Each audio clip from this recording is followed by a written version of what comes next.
everybody. I want to say salutations, friends, because I've got a new favourite, or one of many, but a new favourite reviewer, female reviewer, and that's Beauty Meow. So she always starts her videos with salutations, friends, and it's really cute. So hi, Beauty Meow. And anyway, on with the video. So I decided to do my favourite 5 most unisex fragrances. So I believe that all fragrances are unisex, and I'm sure most of us are of the same feeling, but there are some that will have a lot more florals and sweetness that may not be attractive for a guy to wear, and there may be some that are heavy on woods and vetiver and leather and that kind of stuff that maybe won't be appealing to females. Not always the case, but that is the case with me. I like a fragrance to have a little bit of sweetness, and yeah, usually a little bit of floral or a little bit of vanilla, something just to soften it up. So I've tried to pick out 5 fragrances that I feel are really in the middle and that anyone can wear, anyone can rock. So we want to rock our fragrances, don't we, guys? Yes, we do. So let's start. They're in no particular order. I love these, all 5 of them. I love them. So let's start with this. I guess might be an obvious choice, Neroli Portofino from Tom Ford. If you don't want to spend the money, Perfume Parlour do a very good copy. I love this. I love it, but it is 100% unisex. There is a sweetness that comes from the orange blossom, and there's a little bit of a powdery sort of floral feel to it, but the sharpness and the fresh citrusy zinginess of the neroli, along with that muskiness, which is neither masculine nor feminine, it is a perfect fragrance for a couple to share, and it doesn't matter if you're a man or woman or anything else, that fragrance is going to smell good. So that's Neroli Portofino by Tom Ford. Next up, I've got for you the sexiest scent on the planet ever, IMHO, in my humble opinion. So this is a fragrance that's sweet and woody. There's a beautiful woody cedar, lots of musk. It opens up with a little bit of a lemony, zesty kind of freshness, and it lasts really well on the skin. 100% beautiful on a man or a woman. There is nothing in there that would make me say it smells feminine or masculine, but it is beautiful. It's simple and it's comfortable and attractive and appealing. So I just love that Sexiest scent. Perfect fragrance, and you can layer that, because it's quite simple, you can layer that one, which is great. Next up, we've got Cuir Beluga from Guerlain. So this is stunning. I love the bottle. I mean, this is posh as fuck, this bottle. I shouldn't be allowed to touch it, but it's mine. It's all mine. So Cuir Beluga, I may even spray just a tiny bit of my hand. Ooh, here we go. So this in the top has got a freshness. It's got a mandarin note, and I wouldn't necessarily ever notice that it was mandarin exactly.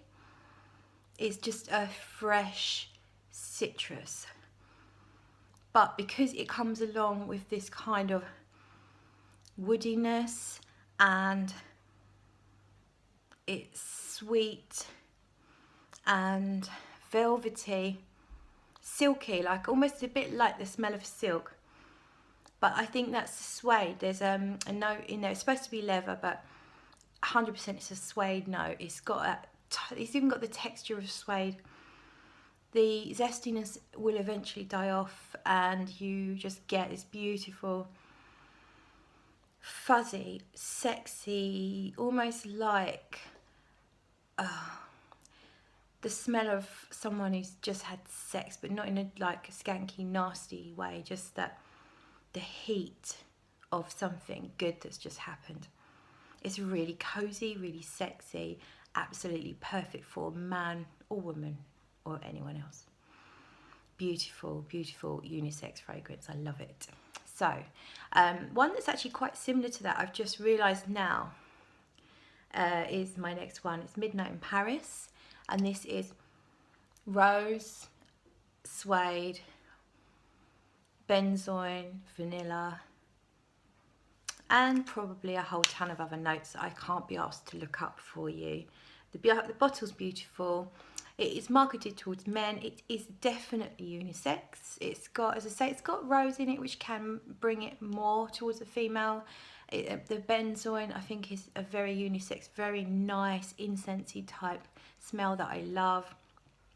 And I think Midnight in Paris is just a perfect unisex fragrance. It's good because it's cheap, so it's very affordable. It's around £15–20 for a bottle. So I just think it smells great on men and women. I've tested it. I've obviously worn it myself. I've smelt it on Mr. Smelly, and he smells good. He smells good wearing Midnight in Paris. He always smells good, of course. So finally, last and certainly not least, I bring you Tobacco Rose. Some chaps are afraid of wearing rose. They think it might come off too feminine. If you're one of those guys, then this is the rose to try. The rose is there. I used to actually, was never obvious to me, the rose note, which is ridiculous. Now I can smell rose. But the rose is almost more in the background to me, and the stronger sort of the beeswax and hay and the woodsiness, the masculinity of the fragrance was always more dominant to my nose. But actually now I do smell more rose. So that's just me, and it just goes to show how your perception of fragrances can change over time. One thing that hasn't changed is that I love this fragrance. I love it. This is my second bottle. I don't wear it very often because it's so strong. It's a commitment. If you put it on before you go to work at 6 or 7 a.m, trust me, it's taking you all the way through the day and then all the way through that evening as well. I've got compliments wearing it. It's very strong. It says it's eau de parfum. The strength feels more like a pure perfume. It is so strong. It's got this beautiful sort of incensey, woodsy, but there's a little bit of sweetness as well that comes off like a sweet woods. And then you've got the rose. There's two types of rose. I think it's Bulgarian and May rose, and hay and beeswax, and it's just amazing. This is probably one of my more masculine leaning fragrances, even though the name would have you think it might be a female fragrance. This is absolutely unisex, but if anything, ever so slightly tipping more towards masculine, perhaps. To, you know, just my opinion. And what does that matter? Anyway, who cares? I love it. Tobacco Rose from Papillion Perfumery is a beautiful unisex fragrance. So thanks people for watching, and I don't know, you could even like the video, give it a thumbs up. Don't know why my thumbs look so red. You could subscribe if you haven't done already, and I'll promise never to do that whole thumbs up, like, subscribe thing ever again. But I just thought I'd give it a go, you know. Anyway, I'm off. Bye.